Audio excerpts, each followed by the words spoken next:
running back C.J. Verdell, and defensive end Kayvon Thibodeaux. Coach, go ahead and make some opening remarks. Well, kind of like we just talked about in there and on the field, couldn't be more proud of a group of men who I really believe they outwork everybody. They are made of the right stuff. They've created a culture that is second to none. And a night like tonight validates all their hard work, and certainly honored to represent the Pac-12 North, and certainly extremely excited about winning the Pac-12 championship tonight. Go ahead and take questions for coaches and athletes down in front here.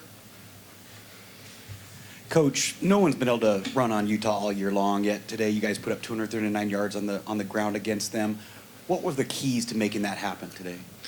It was a little bit of everything. It starts with the players, their commitment to establishing the run, their film study, the way that they practiced this week, the way that the line blocked, the way that Herb carried out his fakes and ran with the ball as well, the way that CJ and Travis and Cyrus all ran the ball. And quite frankly, I think maybe these guys just all week long just got a little bit tired of hearing that we weren't the more physical team.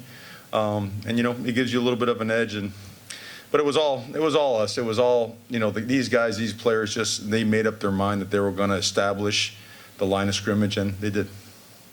Josh? TJ, did you guys, as players, did you guys take some offense to talk about their run defense all week? Was that a motivating factor for you? Definitely put a little chip on our shoulders. We don't try to focus on the outside noise too much, but you know, hearing that they're the more physical team, the Pac-12 definitely made us want to come out here and just work even more harder. In the middle. CJ, as you hit the hole there for that 70-yard touchdown, what are the thoughts kind of going through your head as you see all that green grass ahead of you? Just get to the end zone, man. Just get pretty much get to the end zone. Touchdown. Stay right there. Kayvon, have you felt like you've been getting a whole lot better? Have you felt yourself getting better throughout the season? And then also, what was it like to play a really good game as a freshman in this big of a game? I mean, the proof is in the pudding. We put a lot of work into just practice and every day and just going to work, putting 110%. So, I mean, I feel like I've gotten a lot better, and I'm going to continue to get better. And I guess you could say it's only up from here. You know, as long as I keep putting in the work, it should see good results. Go ahead, Colin. Right here on the right. Yeah, Coach, with the outside talk about the Pac-12 not being a physical conference, in this game, you know, the number one run defense in the nation, you know, your defense, it's held teams below 100 yards rushing. What do you think it kind of says about the state of the Pac-12 right now? Well, first thing, I want to know why it's so quiet in here. I mean, it was pretty loud and happy in that locker room, so hopefully, you know, you guys are excited about this stuff too now. If you look at our defensive front seven and theirs, as well as both offensive lines, there are a lot of NFL players, a lot of Sunday players on both rosters. And I think what you see happening is the recruiting landscape of the Pac-12 is getting strong really, really quickly. Development is at a premium right now, and we've taken monster steps in the direction of establishing ourselves as that kind of a team. And, you know, it's all a tribute to these guys, the way they attack the blueprint every single day. So I think it speaks loudly of the direction of the Pac-12. Here on the left, second row. Coach, Kyle Whittingham was obviously in here before you guys, and he mentioned two things, your linebackers tonight and your pressure schemes. Can you talk about those two factors for us? Absolutely. It starts with the guys up front, you know, tying up their offensive linemen and tight ends, allowing our linebackers to play free. With that, it goes with the fact that Troy and Samson and Isaac, they did so much, Lamar. They studied so much film. They felt like they had a really good beat on what they were doing as it relates to tight end sets, shifts and motions, communicating, getting calls passed down, passing off crossers, knowing when they're in man, knowing when they're zoning off, and then just flat out playing with physicality and toughness.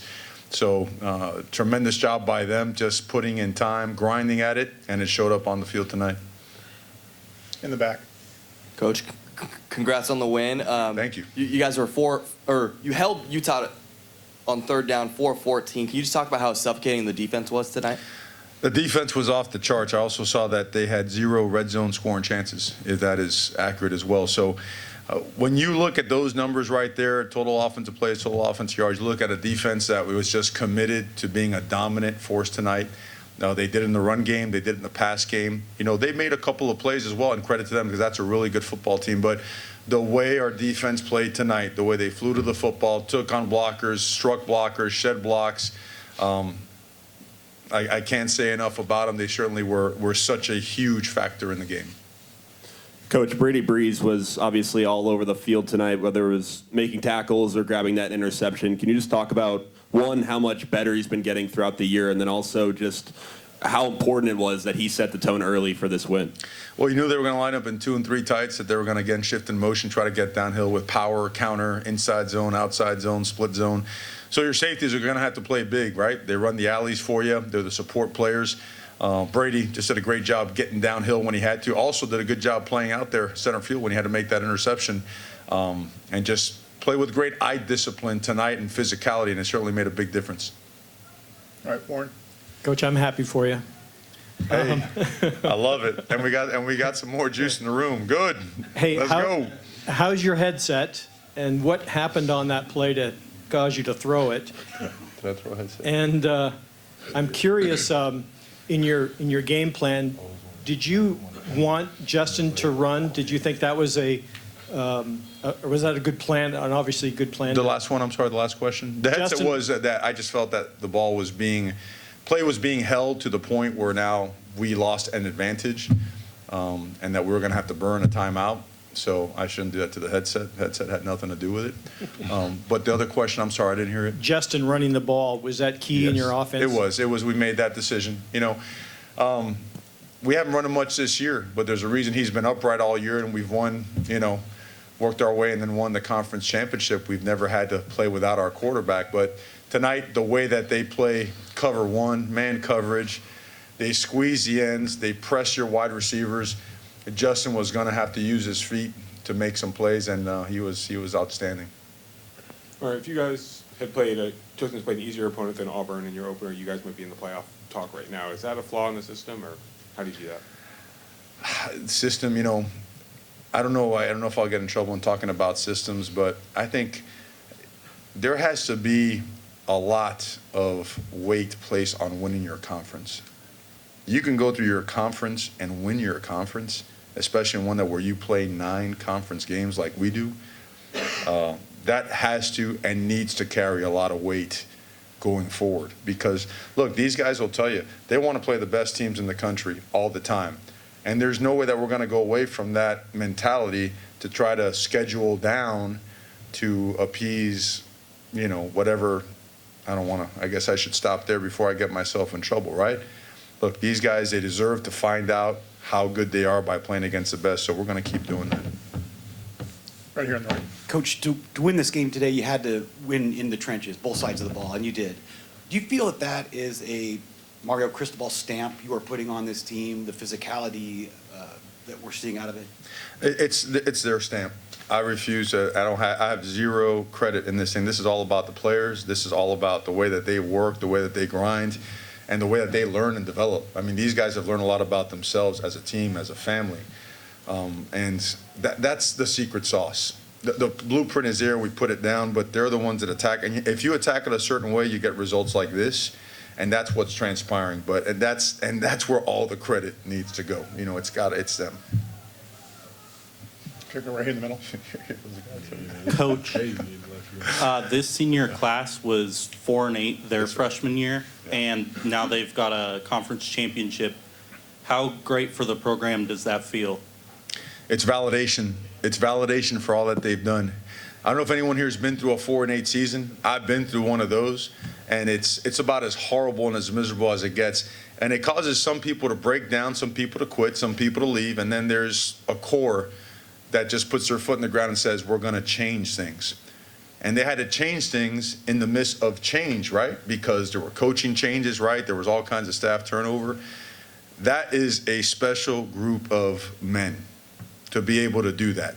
That speaks loudly and speaks worlds about what they are in terms of their DNA, in terms of what they are as people. I'm very passionate about that because, you know, the world would be a better place if you had guys that would grind out like they did, if that was the way it was, you know, for everything. They deserve all the credit in the world. Back left. Coach, congrats again. How excited are you on a scale of 1 to 100 about tonight's victory? No, it blows that away. I'm excited for these guys. I always, look, because of what they do, I always said it, and I told you, I should have told the other guys, I wanted to see these guys dance in ticker tape. You know, I wanted to see them have that moment all right, I don't wear any rings, I don't wear any of that stuff. I wanted this experience for them because now they have that as part of life. They could say that they were the very best at what they did because of their accomplishment throughout the season and again tonight. So huge, love it. All right, back center. CJ, what are some of the emotions going through your mind as you are named MVP of this game? Oh, man. First of all, I got to give it all the glory to God. And then I couldn't have done anything on that field without the O-line, man. They made the holes and they paved the way for me to make those big runs. So I got to give it all up to them. Right here in center. CJ, kind of going off of that, you're joining LaMichael James, the second most all-time rushing in the Pac-12 championship game. What does it mean to be joined by someone in that class? Oh, man, it's great, man. LaMichael James, he was a legend over here in Oregon, so to be in the likes of him, that's just a blessing. CJ, do you know him? Have you met Michael? Not personally, but I've contacted him through social media and stuff. Oh yeah, I have his killer burgers. Those things are pretty good actually. Okay, right here, Kyle. Yeah, there's CJ and Kayvon for both of you guys. With the seniors, obviously they built things up from 4 and 8, but you guys are young. Penne's young. I mean, what does it kind of say right now? The future of Oregon football being built kind of on a Rose Bowl trip right now. I would just say that it's just gonna keep motivating us to keep working hard. This is just a stepping stone in the right direction. We're just gonna keep going up from there. All right, we've got one more. We'll take one more back. Well, we Warren? got KT's answer.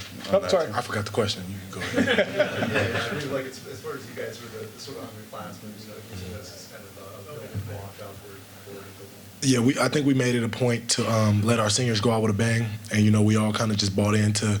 We put in the work, so why not bask in the success?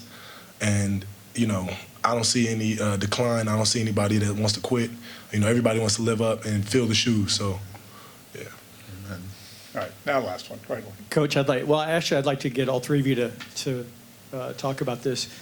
Coach, I'm not sure if you've been to the Rose Bowl on New Year's Day, and I know CJ and Kayvon, you haven't. You may have gone since you were from Los Angeles, but just your thoughts about being able to play in the granddaddy of them all on New Year's Day and just the ambiance of that game and what it means.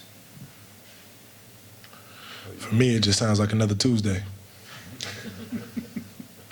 I'm repeating what he said. It's another Tuesday. Ready to get back to work, ready for the opportunity.